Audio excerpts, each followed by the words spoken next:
Hi, everyone. Good afternoon and welcome to Miami. My name is Nicolas Jubera and I co-lead the Coinbase wealth business. For those of you who don't know what my team does, we work with some of the largest allocators, family offices, and ultra high net worth individuals across the globe, and we give them access to Prime, which is our institutional platform. What we see as a one-stop shop. But we're not here today to talk about that. We're here today to talk about the future of the industry. The title of the panel is Crypto Becoming a Worse Version of Finance. So if you all let me, I'm going to skip to the end and say that, no, crypto is definitely not a worse version of finance. And you don't have to take my word for that, because we have a great group of panelists ready to discuss the future of the industry, what we're building, and how we're improving the financial system. So with that, we'll kick it off with some intros. Sam, please tell me who you are and what you're building. Hi, I'm Samantha. I'm with Rockaway, where we run different strategies, so venture, trading, now a hedge fund, and a market neutral fund. And so we do a lot in DeFi, including setting up vaults, market making, providing liquidity, and trading. Cool. Dave Sedacca. I'm with Parity in the Polkadot ecosystem. I run finance and treasury for the Labs company, and also have a different hat on where I lead IR and business relationships under a division called Polkadot Capital Group. Hello, my name is Benjamin Tsai. I'm the co-founder and president of Wave Digital Asset. We're a crypto asset manager that focuses on treasury management for some of the large protocols and foundations out there. We also work with the government on various bases. I'm also on the board of MetaPlanet, and I teach crypto finance at UCLA. Hey guys, David here. Inception Capital, we do early stage investing, mostly focused on emerging market financial infrastructure. On the venture side, and also we run a fund of fund that invest emerging managers, both in crypto and adjacent frontier tech industries. That's great. So as you all know, at Coinbase, we work with thousands of institutions, and I personally love DeFi. And what many of these institutions and allocators are asking is, what is it like? How do I access DeFi? And what do I need to do to access DeFi safely? So Dave, I wanted to get started with you, and I want to understand, what is it like to build in DeFi? A lot happened over the past few weeks, so we'll love your take on what the DeFi space looks like now. Yeah, of course, and I can set the stage for the panel. We can get into more detail, but I think building in DeFi, it continues to evolve, and you need to evolve with the technology. And we still have some of the cypherpunk DNA principles when we think about sovereignty and permissionless and programmability. However, I think the center of gravity is now shifting to what is the infrastructure that's needed for institutions. And the questions that I'm asking is, previously, can this infrastructure work? Now towards, okay, where can it best fit for institutions? And I would bucket these into about 4 different categories for where that benefit comes for the large players in the space. And I think about 24/7 settlement. How do I think about capital mobility? Because T+1 is not going to last for much longer. Because if you think about counterparty collateral, it doesn't sleep. It's going to be moving, and you need to be able to kind of meet that demand. If I think about counterparty risk and exposure, how can we settle that real time on chain by utilizing different infrastructure solutions? And from a third bucket is new capital formation. If we think about different markets that are evolving today, is you can get price discovery on hyperliquid now, and it's just continue to evolve. And then on a last bit, I think about using stable coins as working capital. You're starting to see a lot more traditional lenders come on chain to think about, how can I solve some specific risks that are out there, such as duration risk and double dipping mismatch, right? Because if you think about these funds and tracking all this capital on chain, it's all very relevant. So at the end of the day, we just have to figure out, of these buckets, where is product market fit? And I think that's where we'll start to dive into some of the details. Love that. And there have been, over the past few weeks, a lot of conversations on safety versus yield. So what do you think that allocators are mainly focused on, or institutional clients are focused on? Is it safety? Is it yield? Is it a combination of the two? I think there's a very large gap. And, when I was at DAS in New York, I sat in, watched a panel, and someone from Morpho was talking about their experience sitting in a bank. And there's the prioritization list of what you talk about and what you kind of lean in to start with. And yield and APY was not even on the list. It was all about safety and counterparty risk and what is smart contract risk and what is custodial risk. So I think it really starts with safety. Yield and everything is just so far the picture until you get there, and that takes time. So safety is my number one. Yeah, love that. Anyone else wants to add to? So to get things going, Sam, you work with a lot of founders, and I want to ask you about product market fit. They've discussed the benefits of DeFi, and I want to ask you, what does it say? How are founders thinking about DeFi, and how are they thinking to make the products compelling? Yeah, so I think it's getting back to like what's the problem we're solving for with any of these products, these yield sources? Like, is it really is it a type of user that's saying I can't find something with this risk profile and this return profile in TradFi or like some structured product, and I can only find it on this venue? If that's it, it feels elusive. I'm not really sure what it is. Or is it something mechanical, right? I've heard a lot of like instant leverage as the product market fit for DeFi. Finance could do that if it wanted to, right? It's not something that's unique to this. It might be uniquely destructive, but not impossible to forge another way. So I think it gets into like, what is the thing someone wants that they can't do? And so I think for founders, I feel like I've become more simple thinking through this of just, maybe this is just a good way to digitize some things that are not digitized. So whether that's private credit, or there's a company that we invested in that does reinsurance, traditional reinsurance. Like, maybe let's keep it simple, hooking up your wallet, using stablecoin, tracking your position open. Like, maybe that's what this is good for, right? And I'm seeing more like that, like access to supply chain finance, yields, or cross-border. And I'm sure David will talk about that if you're looking at stuff in emerging markets. But yeah, I think just access to stuff that is hard to do in TradFi. Yeah, definitely. So that resonates a lot. Lately, I've been really trying to teach my mom how to use DeFi products, and she's struggling a lot. So as a follow-up, what do you think that we need? Is it better tech, better regulation, better UX? But how do we teach someone like my mom, who's like in her 60s, how to use on-chain products? I'm impressed you're trying to teach your mom. Mine would do that after like 2 strong G&Ts. But I think, you know, probably the stuff that people have said a lot of, like, it should be stripped away. If it's not a better experience, there's literally no reason to use it. So it should be that you don't have to explain any of these mechanics or the wallet. You're just doing something and getting a stated return, right? I guess. I can chime in. I think with the inflection of AI and agents, it's going to be intent-based for your mom. She's going to say, I want to do this. An agent's going to have an identity and a wallet, and it'll be able to do this, you know, DeFi trade or transfer assets on her behalf. She wouldn't have to get into the complexities. Yeah, absolutely. For that specific example, what I've been thinking about, so my family's from Spain. I've been living in the US for many, many years now. And she's always struggled to send me money, or I've always struggled to send money to her because, as we all know, like some of the FX rails are expensive. FedWire typically takes a few days, or actually we will need to use Swift in this case to transfer it from Euro to USD. And yeah, she's been playing a lot with like USDC, the Euro coin, and things like that to be able to send cross-border payments. So I feel like she's making a lot of progress there. But I totally agree with you. We're definitely working on better UX and better flows so that normal people can use DeFi in a better way. I like Revolut though. Say that again. In the first instance, if we don't get our act together, I think Revolut could help her out. Yeah, 100%.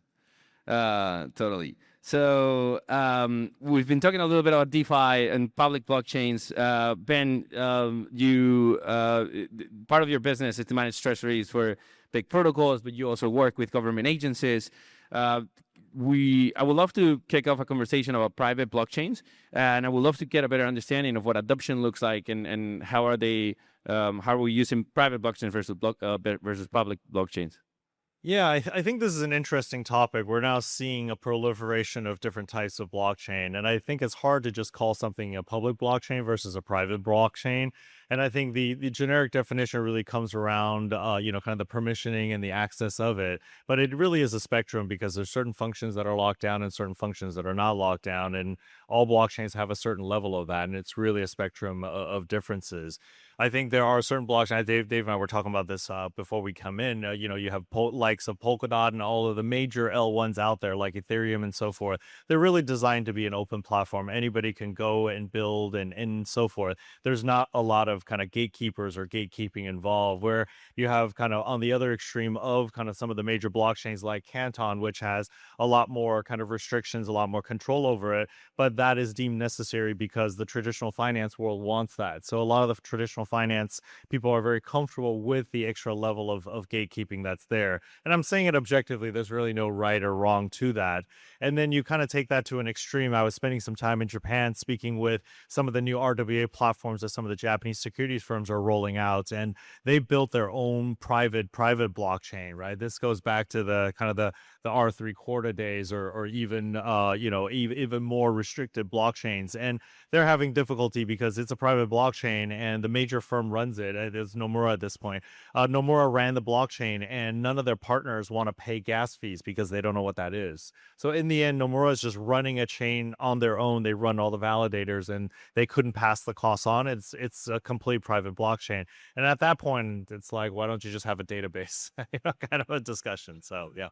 Yeah, that's what I was actually going to ask you. So what do you think that's next for the interoperability for all these different blockchains?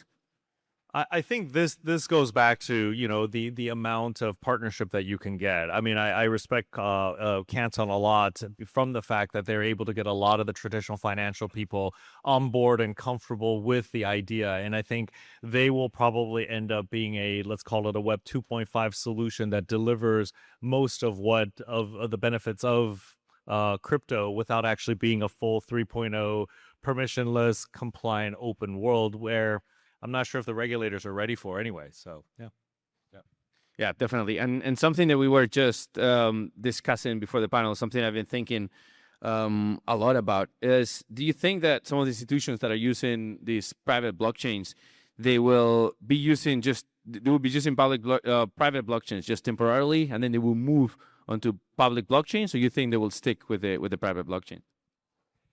I'll kind of wrap up my comments. I don't want to just be the only person on the panel commenting on this. I think blockchains up to now have been focused really on transparency and showing everybody everything. I think we're now at a point where we're recognizing that maybe we don't have to tell everybody everything, right? So there's a lot of protocols that are now launching ZK either as an L2 or as a separate layer or as just a function in their L1 chain, so that you can have selective disclosure, so you can keep some level of privacy. And I think that that's important.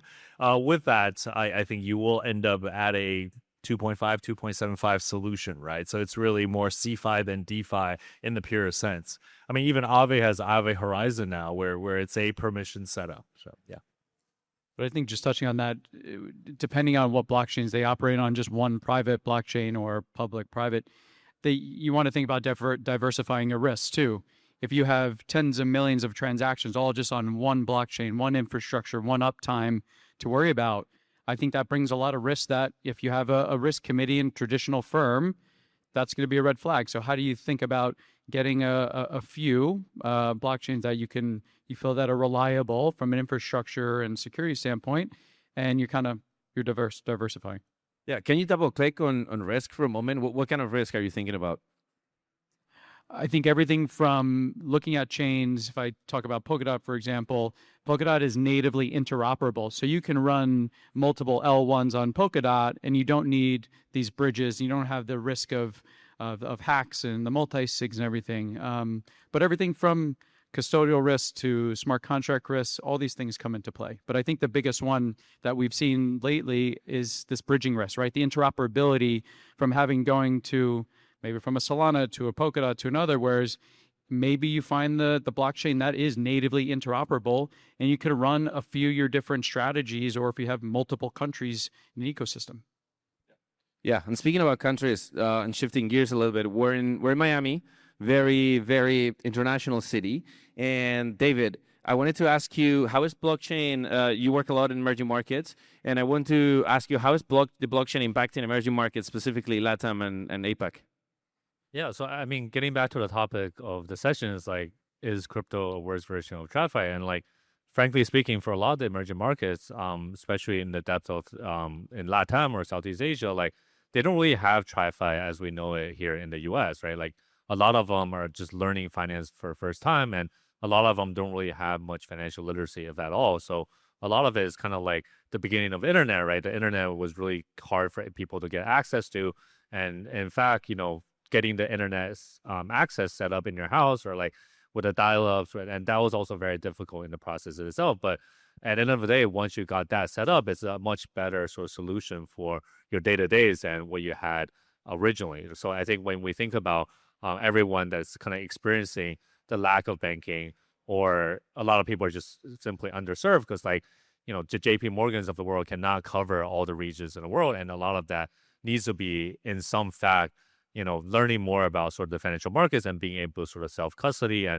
being able to kind of individually get access to some of the banking solutions that we have today. And ultimately, what blockchains are best useful is having one sort of underlying layer that's acceptable to everyone with the internet, and ultimately giving that sort of financial rails and financial infrastructure that the traditional side of the finance cannot simply give access to everyone in the world. So I think with that, there's a ton of opportunities to improve, but I think this is a stepstone to be much better than where they're off right now, which a lot of them just don't simply have access to it. If you don't mind, I'm going to jump in with a personal comment there. That was very well put. And I think that was when I joined crypto like 10 years ago, that's what we were talking about, bank the unbanked and so forth.